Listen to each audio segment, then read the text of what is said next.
ವಾಲ್ಮೀಕಿ ನಿಗಮದ ಅಧ್ಯಕ್ಷ ಬಸನಗೌಡ ದದ್ದಲ್ ಅವರ ನಿವಾಸದ ಮೇಲೆ ಕೂಡ ದಾಳಿಯಾಗಿದೆ. ರಾಯಚೂರು, ಬೆಂಗಳೂರು ಸೇರಿದಂತೆ ಅವರಿಗೆ ಸಂಬಂಧಪಟ್ಟಂತ ನಿವಾಸಗಳು, ಕಚೇರಿಗಳ ಮೇಲೆ ದಾಳಿಯಾಗಿದೆ.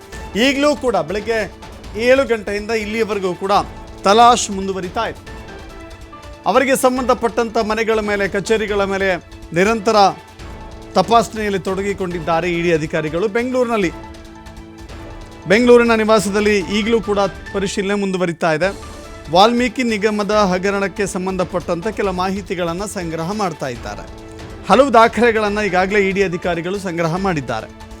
ದದ್ದಲ್ ಮನೆಯಲ್ಲಿ ಬಹುತೇಕ ದಾಖಲೆಗಳ ಪರಿಶೀಲನೆ ಅಂತ್ಯವಾಗಿದೆ.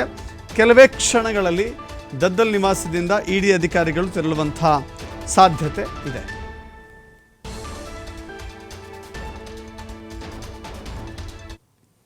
ರಾಯಚೂರು ಗ್ರಾಮೀಣ ಶಾಸಕ ಮಹರ್ಷಿ ವಾಲ್ಮೀಕಿ ಅಭಿವೃದ್ಧಿ ನಿಗಮದ ಅಧ್ಯಕ್ಷ ಬಸನಗೌಡ ದದ್ದಲ್ ಅವರ ರಾಯಚೂರಿನ ನಿವಾಸ ನೋಡ್ತಾ ಇದ್ದೀರಿ. ರಾಯಚೂರಿನ ನಿವಾಸ, ಬೆಂಗಳೂರಿನ ನಿವಾಸ, ಜೊತೆಗೆ ಅವರ ಬಳಸ್ತಾ ಇದ್ದಂಥ LH ಶಾಸಕರ ಭವನ, ಹೀಗೆ ಅವರಿಗೆ ಸಂಬಂಧಪಟ್ಟಂಥ ಅನೇಕ ಸ್ಥಳಗಳ ಮೇಲೆ ಇಡಿ ಅಧಿಕಾರಿಗಳು ಏಕಕಾಲದಲ್ಲಿ ದಾಳಿ ಮಾಡಿದ್ದಾರೆ. ಬಹುದೊಡ್ಡ ಹಗರಣ ಆಗಿರುವ ಕಾರಣಕ್ಕಾಗಿ ಸಂಬಂಧಪಡುವಂಥ ಎಲ್ಲ ದಾಖಲೆಗಳನ್ನು ಕಲೆ ಹಾಕುವ ನಿಟ್ಟಿನಲ್ಲಿ ಇಡಿ ಅಧಿಕಾರಿಗಳು ಮುಂದಾಗ್ತಾ ಇದ್ದಾರೆ. ಬೆಳಗಿನ ಜಾವ 7 ಗಂಟೆ 6-6:30 ಬಂದುಬಿಟ್ಟಿದ್ರು ಅಂತ ಕಾಣಿಸುತ್ತೆ. ಆಗ ಹೆಂಗಿತ್ತೋ ಆ ಮಸುಕು ಮಬ್ಬಿನ ಬೆಳಕು ಹೇಗಿತ್ತೋ ಈಗಲೂ ಕೂಡ 7:24 ಆಗಿದೆ.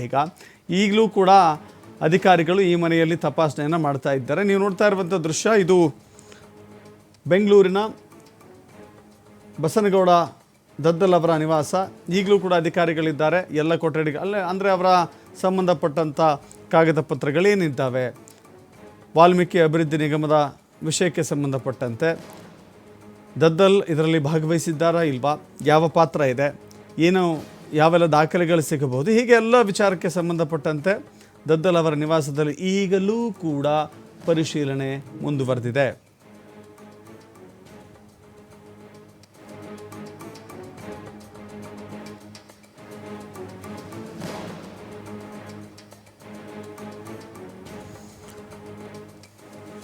ಮತ್ತಷ್ಟು ಮಾಹಿತಿ ನಮ್ಮ ಪ್ರತಿನಿಧಿ ಸ್ಥಳದಿಂದ ನೇರ ಸಂಪರ್ಕದಲ್ಲಿ ಜಾಯ್ನ್ ಆಗ್ತಾ ಇದ್ದಾರೆ. ಸ್ವಾಮಿ ಗಮನಿಸ್ತಾ ಇದ್ದೀವಿ, ಬೆಳಗ್ಗೆ 7 ಗಂಟೆಯಿಂದ ಈಗ 7:24, 7:25 ಆಗ್ತಾ ಇದೆ.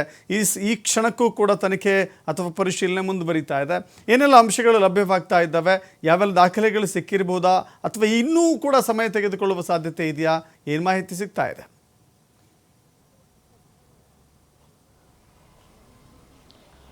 ಖಂಡಿತ ದಶರಥ, ಮಹರ್ಷಿ ವಾಲ್ಮೀಕಿ ಅಭಿವೃದ್ಧಿ ನಿಗಮದ ಏನು ಹಗರಣಕ್ಕೆ ಸಂಬಂಧಪಟ್ಟಂತೆ ಅಕ್ರಮವಾಗಿ ಹಣ ವರ್ಗಾವಣೆ ಆಗಿದ ಪ್ರಕರಣಕ್ಕೆ ಸಂಬಂಧಪಟ್ಟಂತೆ ಈಗಾಗಲೇ ಸಾಕಷ್ಟು ತನಿಖೆ ಆಗ್ತಾ ಇದೆ.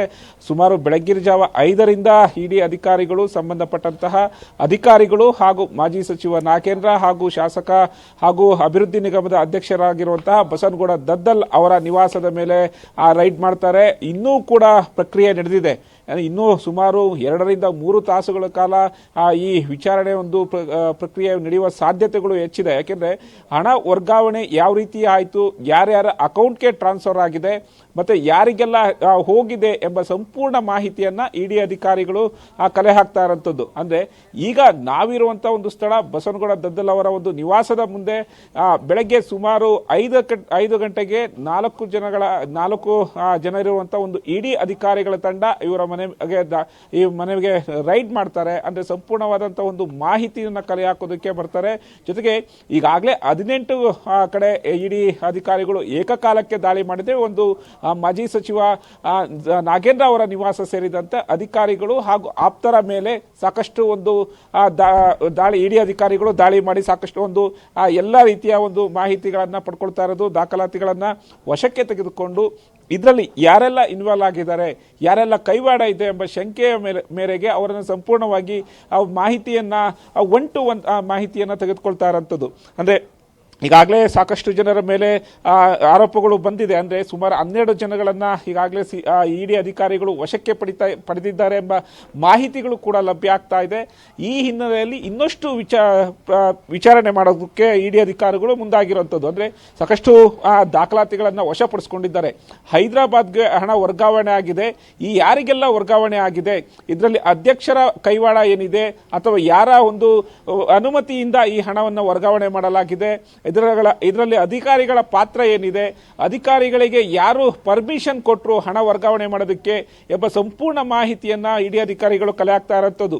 ಅಂದರೆ ಸುಮಾರು 187 ಕೋಟಿ ಅಕ್ರಮವಾಗಿ ಹಣ ವರ್ಗಾವಣೆ ಆಗಿದೆ ಯೂನಿಯನ್ ಬ್ಯಾಂಕ್ ಆಫ್ ಇಂಡಿಯಾದಿಂದ ಬೇರೆ ಸುಮಾರು 15ರಿಂದ 20 ಅಕೌಂಟ್ಗಳಿಗೆ ಹಣ ವರ್ಗಾವಣೆ ಮಾಡೋದಕ್ಕೆ ಯಾರೆಲ್ಲ ಸಹಕಾರಿಯಾಗಿದ್ದಾರೆ, ಇದರಲ್ಲಿ ಬ್ಯಾಂಕ್ನ ಅಧಿಕಾರಿಗಳು ಯಾವ ರೀತಿ ಪಾಲ್ದಾರರಾಗಿದ್ರು, ಜೊತೆಗೆ ಆ ಪದ್ಮನಾಭ್ ಸೇರಿದಂತೆ ಬೇರೆ ಅಧಿಕಾರಿಗಳು ಯಾವ ರೀತಿ ಪಾಲ್ದಾರರಾಗಿದ್ರು, ಇಂತಹ ಸಂಪೂರ್ಣ ಮಾಹಿತಿಯನ್ನ ಬಸನಗೌಡ ದದ್ದಲ್ ಅವರ ಹತ್ರ ಅಧಿಕಾರಿಗಳು ಪಡಿತಾ ಇರುವಂಥದ್ದು.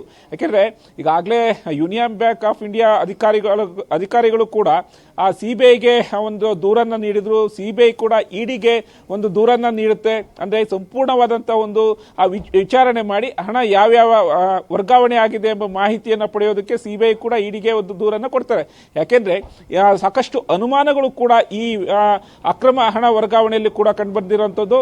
ಸಾಕಷ್ಟು ಅಂದ್ರೆ ಹವಾಲಾ ಚಟುವಟಿಕೆಗಳು ಕೂಡ ಇದರಲ್ಲಿ ನಡೆದಿದೆ ಎಂಬ ವಿಚಾರದ ಆಧಾರದ ಮೇಲೆ, ಒಂದು ಪ್ರಕರಣದ ಆಧಾರದ ಮೇಲೆ ಇಡಿ ಅಧಿಕಾರಿಗಳು ಏಕಾಏಕಿ ಸುಮಾರು 18 ಕಡೆ ದಾಳಿಯನ್ನು ನಡೆಸಿ ಈಗ ಬಸವನಗೌಡ ದದ್ದಲ್ ಅವರ ಬಳಿ ಸಂಪೂರ್ಣವಾದಂತಹ ಒಂದು ಮಾಹಿತಿಯನ್ನ ಪಡಿತಾ ಇರುವಂತದ್ದು. Dasharath, thank you Swami.